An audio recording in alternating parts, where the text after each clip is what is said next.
اے بنی آدم، ہم نے تم پر پوشاک اتاری کہ تمہاری شرمگاہوں کو چھپائے اور تمہارے بدن کو زینت دے، اور جو پرہیزگاری کا لباس ہے وہ سب سے اچھا ہے۔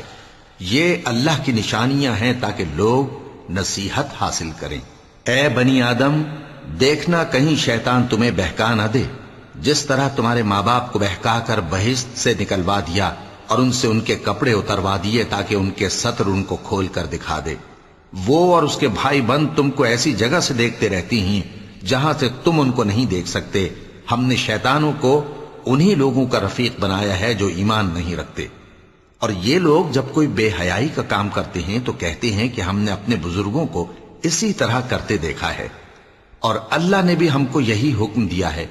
کہہ دو کہ اللہ بے حیائی کے کام کرنے کا تو حکم نہیں دیتا۔ کیا تم اللہ کی نسبت ایسی بات کہتے ہو جس کا تمہیں علم نہیں؟ کہہ دو کہ میرے پروردگار نے تو انصاف کرنے کا حکم دیا ہے، اور یہ کہ ہر نماز کے وقت سیدھا قبلے کی طرف رخ کیا کرو اور صرف اسی کی عبادت کرو اور اسی کو پکارو۔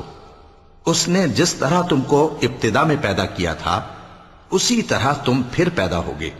ایک فریق کو تو اس نے ہدایت دی اور ایک فریق پر گمراہی ثابت ہو چکی۔ ان لوگوں نے اللہ کو چھوڑ کر شیطانوں کو رفیق بنا لیا اور سمجھتے یہ ہیں کہ ہدایت یاب ہیں۔